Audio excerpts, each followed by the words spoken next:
Buenas a todos y bienvenidos al nuevo vídeo monedaslimpias.com, y en esta ocasión os voy a enseñar una serie de monedas que he comprado en una subasta internacional y que son varias piezas de distintos reinados. Aquí tenemos la primera de todas. Bueno, en realidad este vídeo va a ser un poco enseñaros estas piezas. Ya sabéis que yo en moneda antigua y demás, como quien dice, me estoy iniciando. Bueno, ya en moneda bizantina pues estoy estudiando bastante y demás. Pero bueno, lo que vamos a hacer es mostrar estas piezas y luego las voy a decentar un poquito, y con eso vamos a hacer el vídeo de hoy. Vemos aquí que tenemos una primera pieza que corresponde más o menos al periodo del siglo XII después de Cristo, del 1081 a 1118, y bueno, emperador va a ser Alejo I Comneno. Alejo I Comneno, en una moneda que en esta época ya va a ser un tetárteron. Veis que vemos aquí el tetárteron, muy bonita esta pieza. Esta pieza es de Tesalónica, de la ceca de Tesalónica. Y bueno, esta luego la daremos un poquito de brillo, a pesar de que ya nos viene aquí bastante bien matizada, por así decirlo. Pero vamos a ir a por la siguiente. Mirad, tenemos aquí esta siguiente pieza, que es bastante rara. Esta la pillé, bueno, pues porque me llamó mucho la atención. Es una moneda de la época de las cruzadas. Ya sabéis que, bueno, el periodo antiguo es bastante interesante, ¿no? Puesto que si empezamos a controlar un poquito lo del tema del imperio persa aqueménida, luego la llegada del imperio macedónico, los seleucidas, la dinastía tolemaica, los partos, el imperio bizantino, que en realidad, bueno, es el imperio romano de Oriente, luego llega el imperio persa sasánida, luego los árabes, en este caso los musulmanes, luego llegan las cruzadas. Los otomanos, ¿no? Y las cruzadas, bueno, tuvieron un papel decisivo en la eliminación, por así decirlo, del imperio romano de Oriente, el mal llamado, o el comúnmente llamado, mejor dicho, imperio bizantino. Y esta moneda corresponde, bueno, pues al siglo, entre los siglos XII y XIII, y es una moneda de Armenia, ¿no? Aquí vemos al rey, que en este caso es Levón I, y la ceca es de Sis. Es una moneda que corresponde a la región de Cilicia. Veis qué bonito aquí el emperador, como os digo, León I, y en ambos márgenes dos leones acotando lo que es la figura del emperador. Estas influencias normalmente cuando aparecen, esto por lo menos lo estudié yo cuando era pequeño en historia del arte, ¿no? Cuando aparecen dos símbolos enfrentados y esquemáticamente iguales, a los laterales uno a izquierdas y otro a derecha, y dentro suele venir algún tipo de adorno, esto corresponde a un tipo de influencia persa normalmente. Y vemos aquí igual, una cruz potentada, dos leones, uno mirando a izquierdas y otro a la derecha. Son piezas muy, muy curiosas, la verdad. Esta pieza, como os digo, vamos a ver si le podemos dar menos brillo ahí. Esta pieza, como os digo, es es un tram. Es un tipo de divisor que se llama tram y es de Armenia de Levón I. Vamos a la siguiente. Tenemos aquí esta pieza exclusiva, que esta sí que la vamos a tratar, y esta corresponde a Mitrídates II. Mitrídates II, bueno, que corresponde al siglo I antes de Cristo. Vemos aquí que tenemos un dracma de plata, y este fue rey de los partos. Brutalísimo. Veis que seguramente lo utilizaron para colgarse en forma de medalla, ¿no? Porque, bueno, sí que hay ciertas piezas que están como desmonetizadas, ¿no? Las desmonetizaban, y hay otras que les hacían muescas para ver si las monedas tenían concentración de plata o si eran falsas y demás. Pero en este caso es original. Está un poquito peor conservada, pero bueno, esta me salió por 11 euros, por lo tanto es muy buena compra. Y vemos aquí al rey parto mirando a la izquierda. Ya sabéis que los partos entran en faena, por así decirlo, cuando el imperio macedónico pues derrota al imperio persa aqueménida. Esto es así, ya sabéis, por Alejandro Magno, ¿no? Que se carga el último de los emperadores, uno de los últimos que va a ser Darío III, que tenía muchísimo poder. Luego ya sabéis que Alejandro Magno conquista Egipto, conquista la India y, bueno, la India no, pero bueno, llega hasta la India y conquista una de las regiones de la India.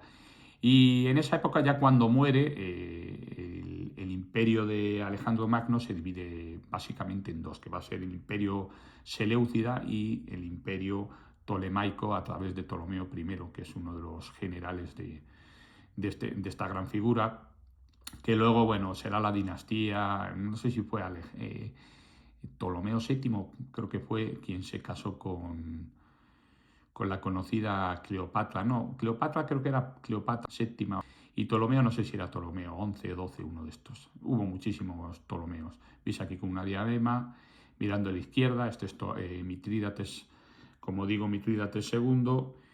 Y luego aquí pues aparece, lo que pasa es que no se ve bien, un arquero mirando a la derecha. Esto es un dracma de plata. Esta luego la vamos a tratar un poquito mejor. Luego esta os la hubiera querido enseñar al final, pero no, es que es brutalísima. Esta pieza es brutalísima. Esto es un folis de Massimino II Daya o de Massimino Daya.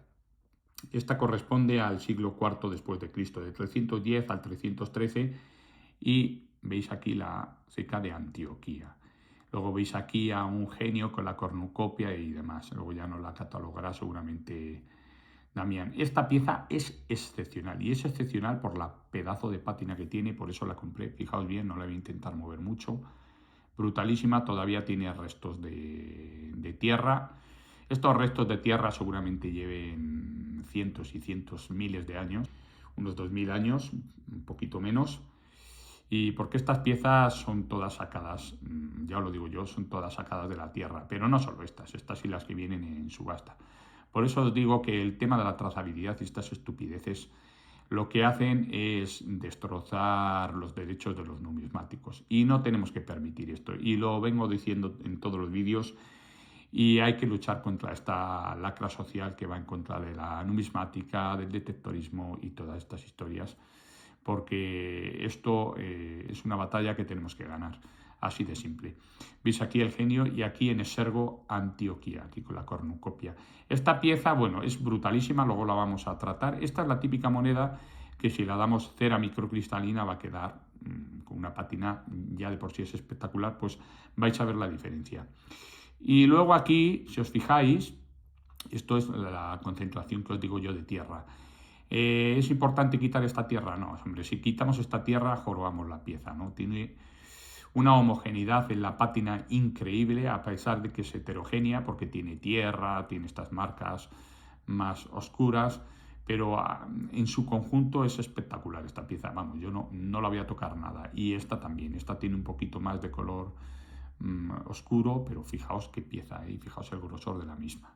Y luego vamos a ir a por la última, que la última pieza ya es una pieza 15 pues, Croixa. más entrando en época moderna y a principio de la época contemporánea, que es un Kreutzer, en este caso de la ceca de Hungría, de Leopoldo I, ¿veis? De Kremnit, concretamente.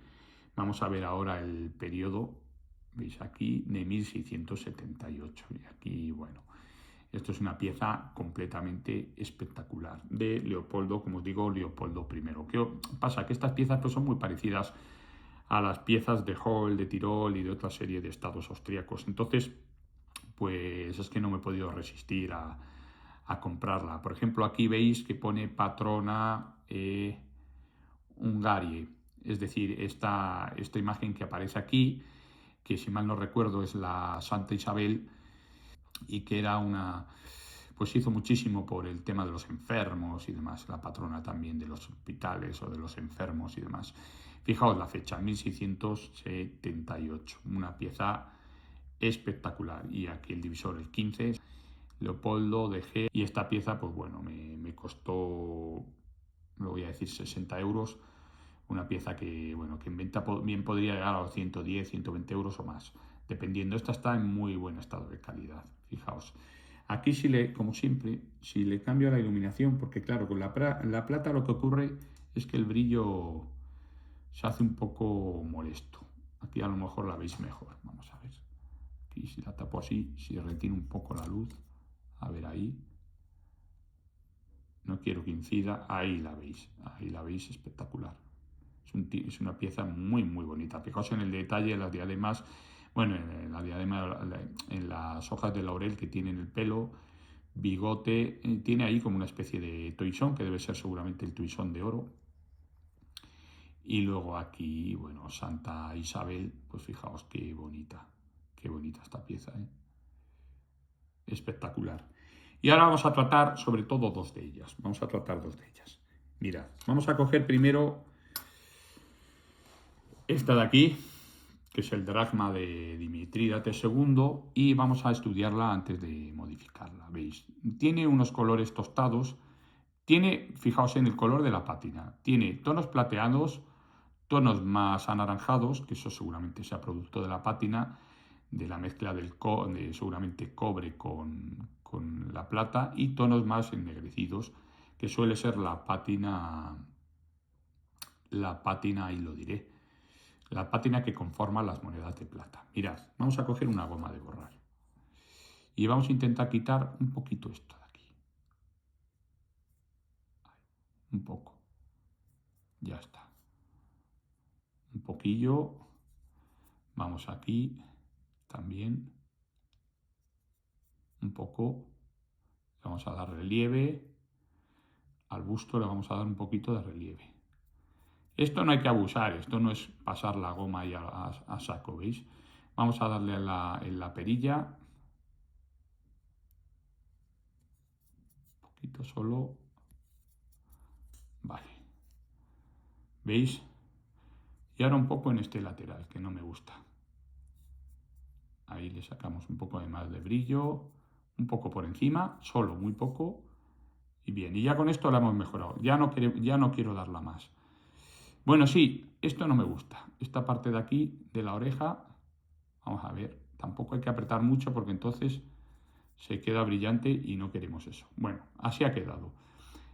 Parece que no la hemos tocado, o sea, parece que no ha cambiado, pero sí ha cambiado. Mirad, vamos a darle en estas inscripciones de aquí un poquito. Le conseguimos sacar un poco la leyenda, ¿veis? Como se la hemos sacado. Y un poquito aquí, pero poco, en este lateral. En este un poco más. Ahí.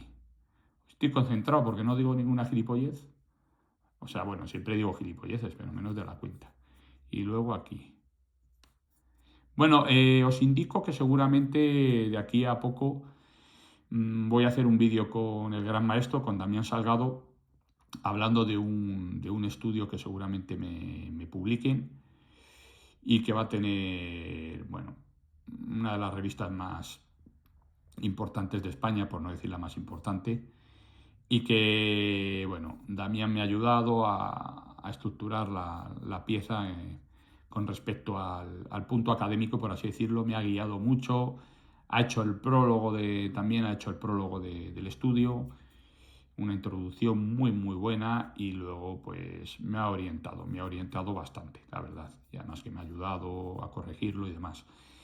Y bueno, creo que va a tener aceptación el estudio, así que desde aquí, Damián, te quiero agradecer de nuevo la ayuda que me has prestado. Y haremos un vídeo seguramente hablando del estudio y de las partes que tiene, y os animaremos, claro, a que lo leáis, y bueno, para eso tendré que hacer un zoom con Damián. Fijaos qué bonita ha quedado, ¿veis? Y ahora vamos a por esta pedazo de pieza, este Folis, de Massimino Dalla II, Massimino Dalla, suele llamarse Massimino II o Massimino Dalla. Fijaos, mirad. Muchos me preguntáis sobre esta cera. A ver, cera Renaissance microcristalina Wash Polish. 65 miligramos, hay bastantes más capacidades y creo que menos no. Fabricada en Inglaterra. Como todo en Inglaterra, en muchas cosas están muy adelantados a nivel de tratamiento de objetos históricos, y esto es uno de ellos. Es lo que estamos intentando perseguir. Poco a poco tendréis más noticias de los movimientos que estamos realizando para intentar equiparar con el tiempo el patrimonio, la ley de patrimonio español a la ley de patrimonio inglesa, que se parezca bastante, ¿no? Porque aquí lo que hay que tener en cuenta es que lo que funciona hay que usarlo y lo que no funciona, pues no hay que usarlo. Vamos a ver. Fijaos qué miedo, que ahora mismo ya me he acojonado, ¿no? Me he acojonado al echar esta cera porque de repente ha desaparecido el color verde que tenía tan bonito. Fijaos qué acojone me ha entrado. Pero claro, es lo que le dije a Jesús de Volscanumis. Estas piezas no están pintadas. Estas piezas son así, no están pintadas. Es pátina. ¿Qué ocurre? Que cuando echamos la cera microcristalina, lo normal es que, como está húmeda, el color de la moneda en ese momento determinado se oscurezca. Pero no os preocupéis porque ahora en cuanto se seque, va a coger el color que tenía con anterioridad. Veis que ya va cogiendo ese color. Así que no os preocupéis, no hay ningún tipo de problema al respecto. Pero sí que es cierto que hay que dejar que se seque bien. Esto a lo mejor con un secador de manos también es bonito. Esta pieza es interesantísima. O sea, esta me piqué con me piqué con un pujador porque la quería. Y esto, bueno, las he comprado un poco teniendo en cuenta la visión que he aprendido de Damián, que es un poco que hay que comprar en temporada baja y no en temporada alta, ¿no? Y este tipo de coleccionismo, bueno, no sé, por ejemplo, esta otra pieza de Alejo I con Meno, ¿no? El Tetárteron, que en realidad, bueno, que es de Tesalónica, como os he dicho, que le vamos a dar un poco también con el resto que tengo ahí del dedo, con esto va a bastar. Que os comentaba, ¿no? En estas sí que me estoy metiendo bastante de lleno para estudiarlas.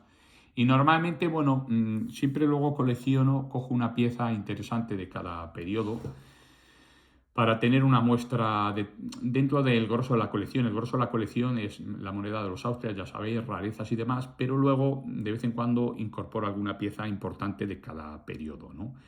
Pero ¿qué ocurre? Que empiezas a incorporar, y vuelve, y entonces la colección te crece y empiezas a darte cuenta de que ya no solo estás coleccionando un tipo de moneda, sino que estás coleccionando mucho más, mucho, mucho más. Y en este caso, pues con la moneda bizantina, con la moneda persa sasánida, pues estoy un poquito ahí, ¿sabéis? Estoy con este tipo de monedas y estoy un poco también con los temas de sobre todo los, ahí lo diré, los Croisa, pero no, sobre todo no me sale ahora la palabra, me cago en la leche. Tampoco son ducatones, con los Thaler de Hall, ¿no? Que esos también los quiero ir consiguiendo.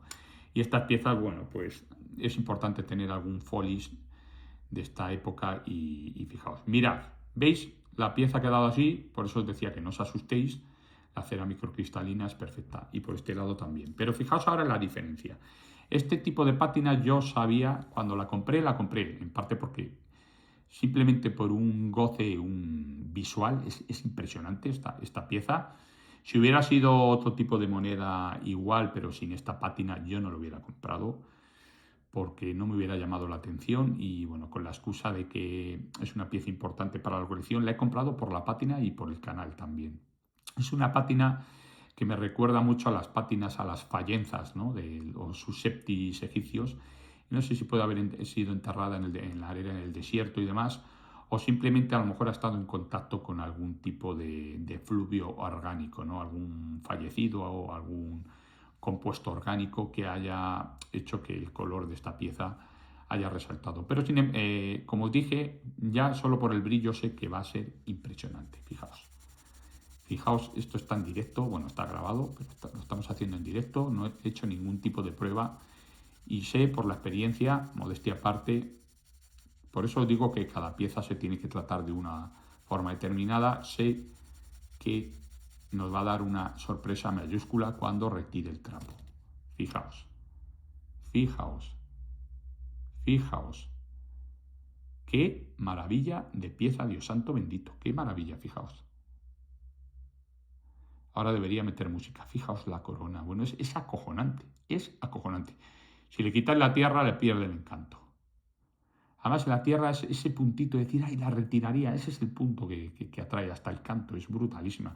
Esta pieza, cuando yo la compré, ¿os acordáis que Jesús en la entrevista en la charla que hicimos, que decía, ¿cómo sabes si una pieza? Bueno, eso te lo da la experiencia, ¿no? Esta pieza con ese tono verdoso podría, si no controláis un poquito, podría dar a entender que es cáncer de cobre. Nada más lejos de la realidad. No es cáncer de cobre. Es la pátina que os digo que es rarísima que se conserve una pátina así. Es rarísima. Fijaos qué brutalidad de pieza. Vamos a ver si le podemos dar la luz del principio. A ver, ahora os tenéis que acostumbrar un poco. Esta creo que era. Vamos a ver. Fijaos, fijaos qué bonita es esta pieza. ¿Eh? Fijaos la cornucopia cómo se ve, ¿no? Es una cornucopia que parece que incluso acaba en un tridente. Es brutal. Aquí con una especie de altar. Aquí el genio. Los genios eran como espíritus beneficiosos, ¿no? Que ayudaban a los romanos. Fijaos, fijaos, ¿eh? Fijaos. Qué perfil, qué acuñación. Es brutalísima esta pieza, brutalísima. ¿Qué me costó? Venga, lo voy a decir, 36 euros. Ya veis. Pero yo, vamos, pues esta pieza no la vendo por menos de 100 euros, no la vendería. O sea, es brutal ya solo por la pátina, ¿eh? Fijaos lo que os digo, ya solo por la pátina. Por eso os digo que la pátina forma parte de la moneda. Y la pátina no es solo el color, es la tierra y todas las incrustaciones que ha tenido, ¿no? Que han venido con ella a lo largo de miles de años. Por eso esta gente que dice que no tenéis ni puta idea de lo que decís. Si esta pieza la limpiáis y demás, os la cargáis. Esta sí que no hay que tocarla. Así que aquí queda una, aquí queda otra. Perdonad que sea tan vehemente a veces y bueno, no debería decir tacos, pero me cabrean demasiado, ¿no? La tontería. Me cabrean demasiado la gran tontería. Me cabrean demasiado la gran tontería. Vamos a ver. Pues aquí. Fijaos que el emperador tiene pinta de parecerse a pues, el típico Cristo Pantocrátor, ¿no? Ya la teoría iconoclasta, bueno, pues está bastante superada, yo creo, en esta época. Fijaos que el tetárteron, ¿eh? Que es brutal esta pieza, ¿no? Este divisor. Y aquí aparece pues un poco también parecido a la cruz potentada, ¿no? Es un tipo de cruz que ya se establece lo diré, en el, con Heraclio creo que es, en hexagramas y en miliaresion y demás. Una pieza muy, muy bonita. Muy, muy bonita. Pues nada, hasta aquí el vídeo de hoy. Os muestro así las piezas para que veáis. Esto por culpa de Damián, bueno, culpa mía, ¿no? Él no tiene ninguna culpa, pero que al final me he viciado, ¿no? Me he viciado. Bueno, fijaos qué bonitas, ¿eh? Estas vienen todas de una misma subasta y las fui mirando y fui eligiendo las que más me llamaban la atención. Y os voy a decir un poco por qué, mirad. Esta por la cercanía que existe en cuanto a arte, por el tema de los Kreuzer, a la moneda austríaca, ¿no? La moneda sobre todo de Tirol y por el tema de los Thaler. Esta porque es un tetárteron y porque estoy empezando a coleccionar, como sabéis, aunque sobre todo folies de gran tamaño de Justiniano I, ¿no? De la época bizantina.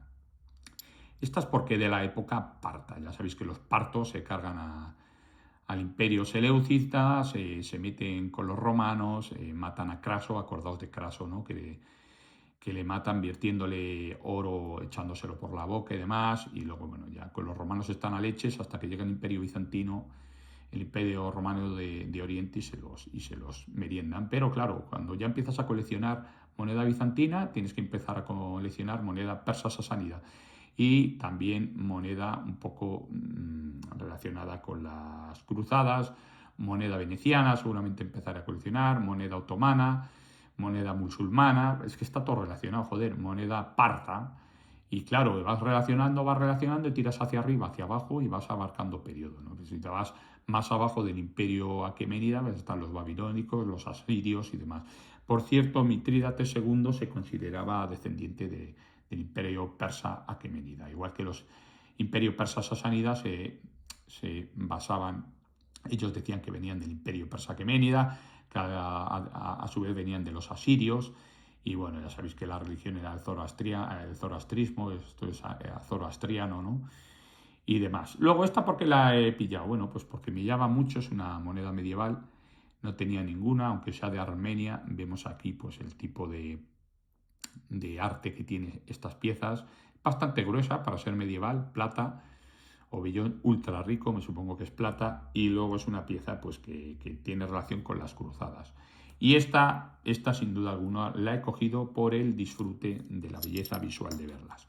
A ver, no tenemos que caer en el error. Nosotros estamos ahora intentando con numismática activa defender a todo el mundo, ¿no? Y un numismático, esto es como en otro tipo de facetas, ¿no? No porque seas numismático tienes que llegar a abarcar parcelas, a completar, por así decirlo, parcelas, ¿no? Hay numismáticos que solo coleccionan por el placer visual, hay otros que se dedican a compra-venta, ¿no? Como un negocio, hay otros que coleccionan en base histórica, hay otros que solo les gusta realizar estudios numismáticos sin casi coleccionar, son los que menos, ¿no? Pero normalmente esa gente ha coleccionado desde hace mucho tiempo y ya son grandes expertos, ¿no? Por ejemplo, bueno, pues no quiero dar nombres, pero es así. Y luego están los que ya realizan estudios y demás.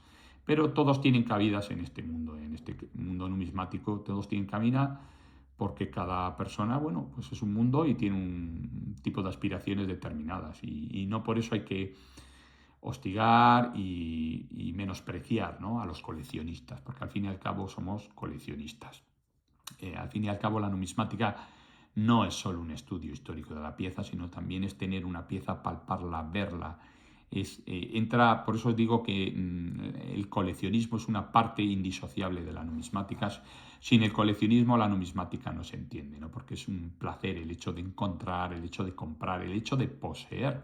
Y no es porque sea un hecho de egoísmo o de materialismo, ¿no? Posees es un hecho de que tienes una pieza histórica entre tus manos, que tienes una pieza, en este caso, por ejemplo, mirad, esta pieza de Massimino Daya, que pues es del siglo IV después de Cristo, ¿no? De principios del 310 al 313, ¿no?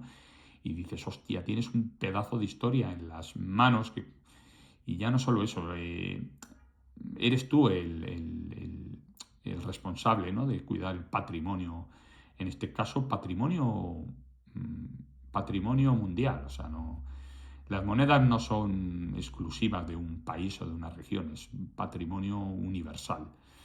Es patrimonio universal, ¿no? Y más cuando son imperios que se sucedieron por todo Oriente y por todo Occidente, por todo el mundo. Entonces, no es posesión de unos pocos. Lo que se tiene que dar cuenta a la gente es que este tipo de ciencia es universal. Todas las ciencias son universales, todas las ciencias que se consideren buenas son universales. Fijaos la música. En la música, mirad, yo por ejemplo, vienen muchísimos directores extranjeros y la música es un lenguaje universal porque se basa en biorritmos biológicos, físicos, sentimentales, ¿no? Que todo el mundo tiene. Es como el amor o como la paz o como la alegría, todo el mundo lo experimenta. Da igual que hayas nacido en una zona que en otro. Los que ponemos las fronteras somos los seres humanos, pero en realidad el mundo no entiende de fronteras, la naturaleza no entiende de fronteras, salvo que en ciertas regiones pues haya unos climas determinados y demás. Fijaos con el coronavirus. ¿Vosotros os creéis que el coronavirus tenía fronteras? ¿Qué pasó con el coronavirus? Que arrasó con todo lo que pudo y ahí nos dimos cuenta de que todos somos iguales, porque ahí cayeron tanto gente asiática como gente occidental y demás, pero no veréis que los animales cayeran por el coronavirus. Caímos nosotros, los seres humanos. Somos muchísimo más parecidos todos de lo que verdaderamente podamos creer. A pesar de nuestras diferencias, ¿no? Por la zona de nacimiento, por nuestra adaptación al medio, ¿no? Por eso os digo que... Y luego, aparte, no se puede menospreciar una ciencia que lleva muchísimos siglos como es la numismática, ¿no? Y que tanto aporta a la cultura y al saber de la humanidad y tanto aporta al desarrollo de las personas. Aquí no estamos defendiendo droga ni estamos defendiendo nada terrorista ni nada por el estilo. Y esto los políticos os tenéis que ir dando poco a poco cuenta de que tenemos razón y tenéis que cambiar las cosas. Tenéis que hacer por cambiar las cosas porque estáis menospreciando a un grupo muy, muy, muy, muy grande, con muchísimas personas, gente muy interesante, gente bueno, que tiene todo el derecho del mundo a coleccionar y a defender su pasión y su forma de vida en muchos casos, y que es esta en este caso que nos ocupa, la numismática. Bueno, con esta gran pieza, con este Folis de Antioquía de Massimino Daya del 310 al 313, nos despedimos del vídeo de hoy. Besos y abrazos para todos.